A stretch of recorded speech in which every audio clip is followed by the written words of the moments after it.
Marks ಸುಮಾರಾಗಿ ಬಂದಿದೆ. ಹಾಟಲ್ಲೆಲ್ಲ pump ಆಗ್ತಿದೆ ಮಾ. ಎಕ್ಸಾಮ್ ಹಾಲಲ್ಲಿ ಹಾಟೆ ಆಸೆ ಬರುತ್ತಲ್ಲ ಇದು. ನನ್ನ ಪರಿಸ್ಥಿತಿ ಯಾಕೆ ಹೇಳ್ತೀಯ?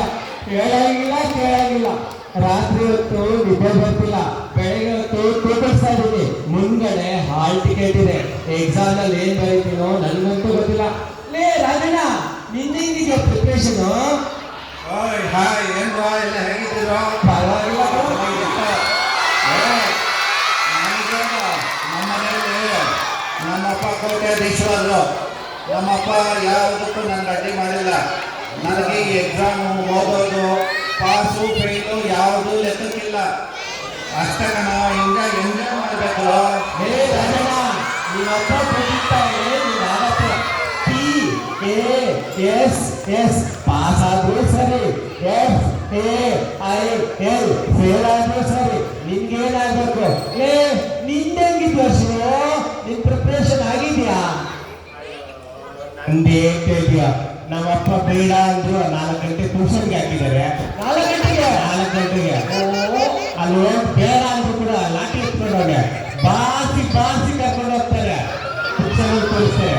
ಸ್ಕೂಲ್ ಬರ್ತಿಲ್ಲ, ಸ್ಕೂಲಲ್ಲಿ ಚೆನ್ನಾಗಿ ಪಾಠ ಮಾಡ್ತಾರೆ. ಏನೂ ಅರ್ಥ ಆಗ್ತಿಲ್ಲ. ಅಲ್ಲೇ ಸ್ಕೂಲಲ್ಲೇ ಪಾಠ ಮಾಡಕ್ಕೆ ಟ್ಯೂಷನ್ಗೆ ಹೋಗ್ತೀಯಲ್ಲ? ಅಲ್ಲೂ ಇಲ್ಲ.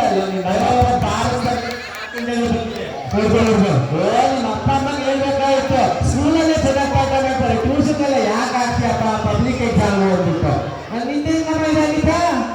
ಅಯ್ಯೋ ಇವನ 4 ಬಾಕ್ಸ್ ತರ್ತಾನಪ್ಪ. 4 ಅಲ್ಲ 5 ಕ್ಲಾಸಲ್ಲೇ ತಿಂತಾನೆ. ತಿಂದು ಚೆನ್ನಾಗಿ ನಿದ್ದೆ ಮಾಡ್ತಾನೆ. ಆಮೇಲೆ ಅಲ್ಲಿ ನಮ್ಮ ಕ್ಯಾಂಟೀನ್ ಇದೆ ನೋಡಿ, ಅಲ್ಲಿಗೂ ಓಡಾಡ್ತಾನೆ. ಅಲ್ಲೂ ಚೆನ್ನಾಗಿ ತಿಂದ್ಬಿಟ್ಟು ಕ್ಲಾಸಲ್ಲಿ ನಿದ್ದೆ ಮಾಡ್ತಾನೆ. ನೀವು ಬರೇ ತಿನ್ನೋದು, ಟ್ಯೂಷನ್ ಈ ತರ ಅಷ್ಟೇ ಸಾಕಾಗಲ್ಲ, ಓದೋದನ್ನು ಮಾಡ್ಬೇಕಪ್ಪ. ಓದ್ತೀವಿ ಪ್ರಿಪರೇಟರಿ ಹತ್ರ ಬಂದು ಓದ್ತೀವಿ. ಓದೂ ಇಲ್ಲ, ಬರಹನೂ ಇಲ್ಲ, ಲಾಸ್ಟ್ ಬೆಂಚ್. ನೀನ್ ಕರೆಕ್ಟ್ ಆಗಿಲ್ಲ ಬಿಡಮ್ಮ. ನೀನ್ ಲಾಸ್ಟ್ ಬೆಂಚ್ ಬಿಟ್ಕೊಂಡಿರೋ. ಜ್ವರ ಬಂದಿರುತ್ತೆ, ಎಕ್ಸಾಮ್ ತಲೆನೋವು, ಟೆನ್ಷನ್ ಬಂದಿರುತ್ತೆ, ಜ್ವರ ಬಂದಿರುತ್ತೆ. ಎಕ್ಸಾಮ್ ನೆನೆಸ್ಕೊಂಡ್ರೆ ನನಗೆ ಜ್ವರನ? ನೀನ್ ಸ್ಕೂಲ್ಗೆ ಬಂದೆ ಒಂದಿನ ಏನಾಗುತ್ತೆ ಎಕ್ಸಾಮ್ ಎಲ್ಲ ಎತ್ಕೊಂಡು? ರಾಜಣ್ಣ ನಿಂದೆಂಗಿದ್ಯಪ್ಪ? ರಾಜಿ ಮಾಮ ನಿಂದೆಂಗಿದೆ? ನಮ್ಮ ಪ್ರಯತ್ನ ನಾವು ಮಾಡ್ತಾ ಇದೀವಪ್ಪ.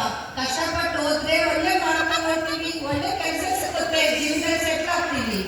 ಚೆನ್ನಾಗಿ ಓದಬೇಕು. ಚೆನ್ನಾಗಿ ಓದಿದ್ರೆ ಜೀವನದಲ್ಲಿ ಚೆನ್ನಾಗಿರೋದು ಸಾಧ್ಯ ಅಲ್ವಾ?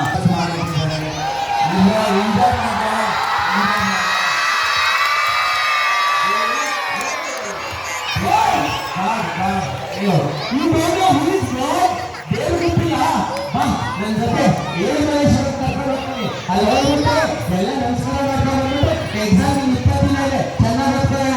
ಹೇ ನಂದು ಹೋಗಿಲ್ಲ ಹೋಗೋಣ. ಏ ಆ ಫಸ್ಟ್ ಬೆಂಚ್ ಆಯ್ತಲ್ಲ, ಅವನೇನಿಲ್ಲ ಪ್ರಿಪ್ರೇಷನ್ ಕೇಳೋಣ. ಹೋಗೋದು ಮುಂಚೆ ಪರೀಕ್ಷೆ ಅಂತಂದ್ರೆ ಓದೋದು ಅಲ್ವಾ? ಪರೀಕ್ಷೆ ಚೆನ್ನಾಗಿ ಓದಿದ್ರೆ ನಾವು ಒಳ್ಳೆ ರೀತಿ ಅಂಕ ತಗೋಬೋದು.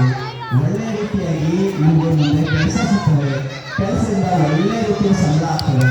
ಆ ಸಂಬಳದಿಂದ ನಾವು ಜೀವನದಲ್ಲಿ ತುಂಬಾ ಚೆನ್ನಾಗಿರ್ಬೋದು. ಆದ್ರಿಂದ ಓದೋದನ್ನ ಬಿಡಬೇಡಿ.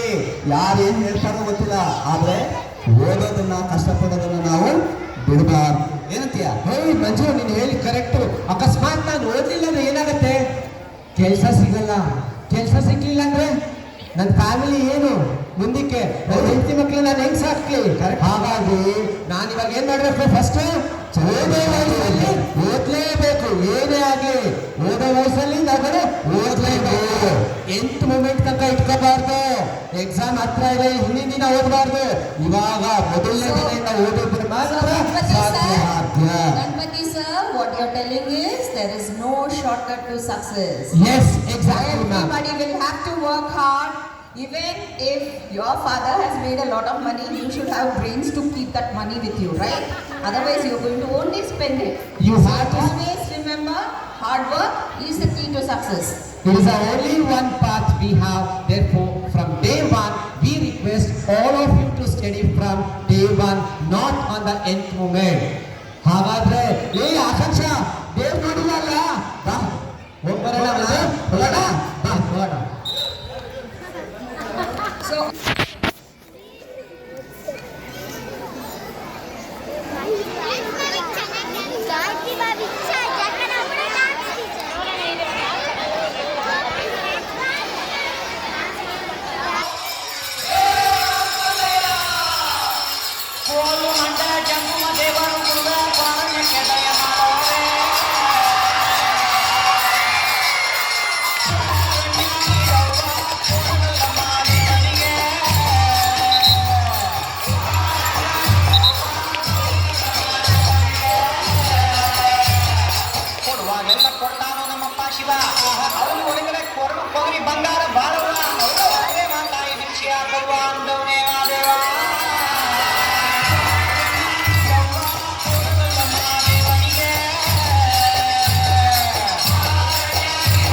ಮಾರ್ಕಂಡೇಯ